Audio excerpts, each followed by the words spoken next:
America और Iran के दरमियान लड़ाई में शिद्दत। अमेरिका के आबने हुर्मुज़ के करीब फिर ताज़ा हमले। चाबहार में 3 धमाकों की आवाज़ें सुनी गईं।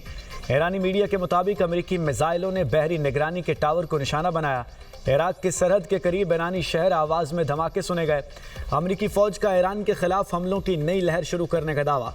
कहा, आबने हुर्मुज़ से गुजरने वाले जहाज़ों के लिए ख़तरा बनने वाली ईरान की फ़ौजी सलाहियत हदफ है। ईरानी फ़ौज का जवाबी वार। इराक में हमले। अमेरिकी कौंसलेट के करीब धमाके। ड्रोन का मलबा कौंसलेट के करीब गिरा। आग भड़क उठी। इराकी हुकाम के मुताबिक 2 ड्रोन अमेरिकी फ़ौजी अड्डे के करीब गिरकर तबाह हुए। एक ड्रोन अरबिल एयरपोर्ट के करीब बैरूनी दीवार के करीब गिरा। धमाके के बायस कुछ परवाज़ों में ताख़ीर हुई। पासदरान इनकलाब की मशरक़ वस्ता से तमाम तवानाई बरामदात रोकने की धमकी। कहा, तवानाई बरामदात सब के लिए या किसी के लिए भी नहीं।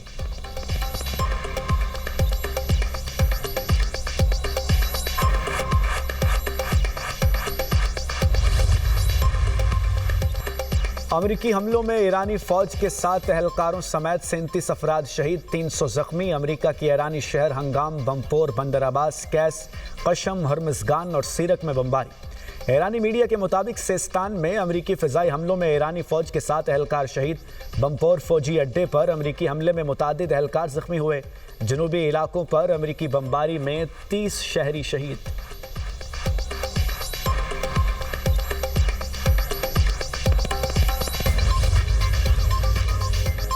कुवैत का 21 ड्रोन्स और 4 क्रूज मिसाइल कामयाबी से तबाह करने का दावा।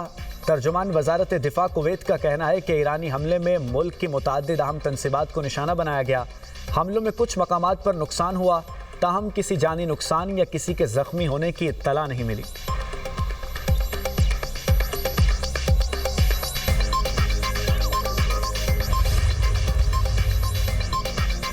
ईरान मुलाकात चाहता है, वो मामला तय करना चाहते हैं। अमेरिकी सदर डोनाल्ड ट्रंप का दावा।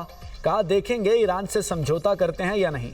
मुझे डेडलाइन देना पसंद नहीं, ईरान को अपना रवैया दुरुस्त करना चाहिए।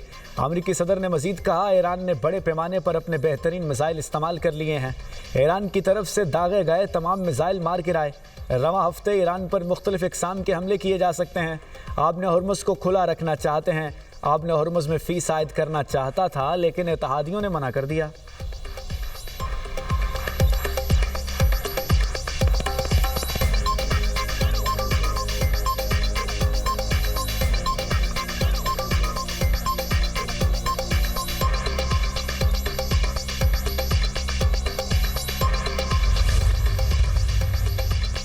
आबने हुर्मुज़ में ईरानी इंतज़ामात का तहफ़्फ़ुज़ कौमी सलामती के लिए नागुज़ीर। अफ़वाज को दुश्मन से मुकाबले की आज़ादी है।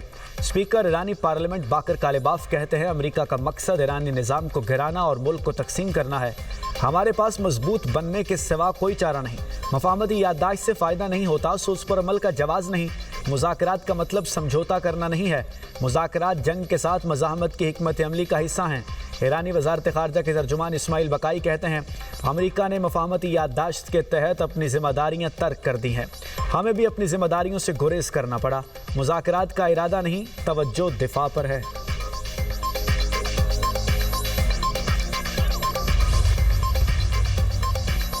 सलामती कौंसिल में अमेरिका और चीन आमने सामने। अमेरिका का चीन पर ईरान और यमनी हौसियों को फौजी साजो सामान की फराहमी का इल्ज़ाम। अक़वाम मुत्तहिदा में अमेरिकी मंदूब माइक वॉल्ट्स ने कहा, ईरान और हौसियों की मदद चीन कर रहा है। फौजी और एटमी इस्तेमाल का सामान दिया जा रहा है। चीन सेटेलाइट तस्वीर भी दे रहा है। चीन ने अमेरिका के इल्ज़ाम को बेबुनियाद करार दे दिया। बयान में कहा, चीन ऐसी बरामदात पर सख्त कंट्रोल रखता है। अमेरिका के ईरान पर हमलों ने दुनिया को ख़तरनाक मोड़ पर खड़ा कर दिया है। अमेरिका मशरक़ वस्ता में नए तनाज़ात और बदअमनी पैदा करना बंद करे।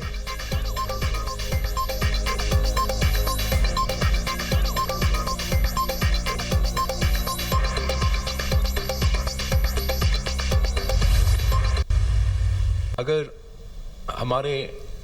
पाकिस्तान के ख़िलाफ़, पाकिस्तान के फ़ौज के ख़िलाफ़, हमारे उन सिपाहियों के ख़िलाफ़ कोई बात करेगा, कश्मीर के अंदर से या पाकिस्तान में से कोई कारकुन हो, कोई आम आदमी हो, कोई सियासतदान हो, तो हमें ये बर्दाश्त नहीं कर सकते हैं। हमारे अफवाज जो हमारे सरहद महफूज रखते हैं, जिन्होंने हाल ही में 1 साल पहले ही मोदी को ऐसे इबरतनाक शिकस्त दिलवाई हैं जो इंशाअल्लाह ताला तारीख़ याद रखेगा, तो वो हमारे रेड लाइन है, वो भी हम बर्दाश्त नहीं कर सकते। आलमी सतह की साजिशें चल रही हैं और उन तमाम साजिशों में पाकिस्तान का जो किरदार है, हमारा फील्ड मार्शल का जो किरदार है, वो आपके सामने है। पाक फौज हमारी रेड लाइन है। पाक फौज और शोहदा के खिलाफ कोई बात बर्दाश्त नहीं करेंगे। अफवाज हमारी सरहदों को महफूज रखती हैं। सियासत करनी चाहिए पर लफ्ज़ों का चुनाव मुनासिब हो। फील्ड मार्शल की अस्करी बसीरत की दुनिया मोतरफ है। क़याम अमन में पाकिस्तान के किरदार को दुनिया ने सराहा। चेयरमैन पीपल्स पार्टी बिलावल भुट्टो का आज़ाद कश्मीर में ओहदेदारों और टिकट होल्डर्स के इजलास से खिताब। बोले, कश्मीर की सूरत हाल पर मुकम्मल तवज्जो मरकूज़ है। पुरतशद्दुद एहतजाज और मुजाहरों की किसी सूरत इजाज़त नहीं। कश्मीर में होने वाली सिक्योरिटी जवानों की शहादत पर दिल रंजीदा है। कोई रियासत को ब्लैकमेल नहीं कर सकता। बंदूक और धरने के जोर पर तरमीम नहीं हो सकती। हम आज भी चाहेंगे कि कोई दरमियानी रास्ता निकले। मुहाजिरीन के नुमाइंदगान को पार्लियामेंट में देखना चाहता हूँ। दरिया सिंध के पानी पर समझौता नहीं करेंगे।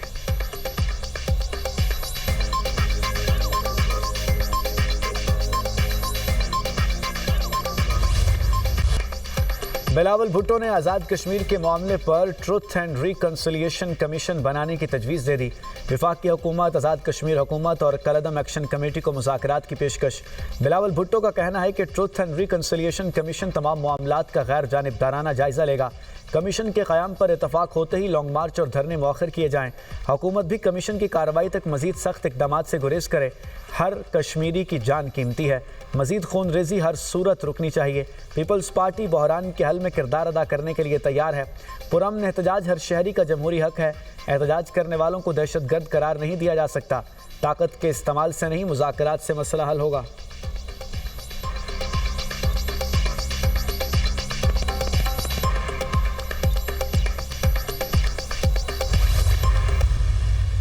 Green corporate life stock initiative साथियों को ताज़ीन पेश करना चाहता हूँ। लाइफ स्टॉक के हवाले से जो काविशें की हैं वो यकीनन लायके तारीफ़ हैं, मगर ये एक लंबा सफ़र है। मिलकर हमें तय करना है, यानी वफाक और सूबाई हुकूमतों ने मिलकर। अब हमें बातों से आगे बढ़कर अमल की तरफ बड़ी तेज़ी से बढ़ना है।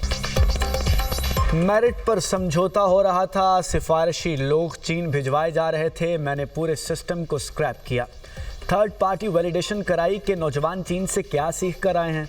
1000 नौजवान जरी ग्रेजुएट्स को मेरिट पर चीन भेजा गया। वज़ीर आज़म का मज़ीद 1000 बच्चों को चीन भिजवाने का ऐलान। शहबाज शरीफ का लाइफ स्टॉक की इस्तेदाद के हवाले से कौमी सेमिनार से खिताब। कहा, जदीद टेक्नोलॉजी से हमारी ज़राअत में इनकलाब आएगा। जदीद टेक्नोलॉजी की अदम दस्तयाबी की वजह से हम खित्ते में लाइफ स्टॉक के शोबे में पीछे हैं। लाइफ स्टॉक की तरक्की के लिए वफाक और सूबों को मिलकर काम करना होगा। हमें सूबों के साथ मिलकर लंबा सफ़र तय करना है। Green corporate life stock initiative की काविशें काबिल सिताइश हैं। लाइफ स्टॉक की शोबे में बेपनाह सलाहियत है। ज़राअत और लाइफ स्टॉक के शोबों में मेहनत से काम किया जाए तो एक साल में मईशत बेहतर की जा सकती है। हमारा मुल्क दूध की पैदावार के हवाले से चौथे नंबर पर शुमार होता है।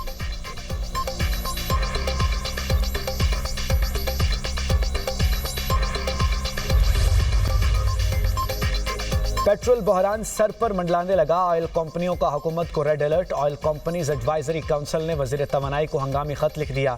कस्टम रुकावटें पेट्रोलियम मसनूआत की सप्लाई के लिए खतरा करार। बताया, मुल्क में सिर्फ 15 रोज़ का ज़ख़ीरा मौजूद है। ऑयल कंपनियों को 66.7 अरब रुपए के प्राइस डिफरेंशियल क्लेम्स न मिलने से माली बहरान पैदा हो गया। पाकिस्तान स्टेट ऑयल को जून में मज़ीद पेट्रोलियम दरामद करने की इजाज़त न मिलने से ज़खायर महदूद हो गए। मकामी सतह पर इस वक्त सिर्फ 3,70,000 टन ज़ख़ीरा मौजूद है। कस्टम क्लियरेंस में ताख़ीर से दरामदशुदा पेट्रोल के कई कार्गो फ़रोख्त के लिए दस्तयाब नहीं।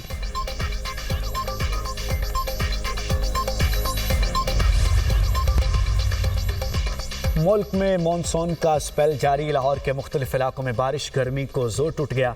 अब्दुल हकीम शहर और गिरदोनवा में मूसलाधार बारिश। बलाई पंजाब और बलूचिस्तान के मुख्तलिफ इलाकों में भी बादल बरसने की पेशगोई। खैबर पख्तूनख्वा, कश्मीर और गिलगित बल्तिस्तान में भी बादल बरसने का इम्कान। हालिया बारिशों और क्लाउड बर्स्ट से दयामर में बड़े पैमाने पर नुकसान। मकानात, सड़कें और राबता पुल बह गए। वाटर चैनल्स और ज़रई अराजी को नुकसान पहुँचा। बागात तबाह। मुतासरा इलाकों में खुराक, अद्वियात और साफ़ पानी की किल्लत। इमदादी सरगर्मियाँ जारी। मुतासरीन को टेंट और दीगर ज़रूरी अशिया की फराहमी। वादी थोर में सड़क की बहाली का भी आगाज़।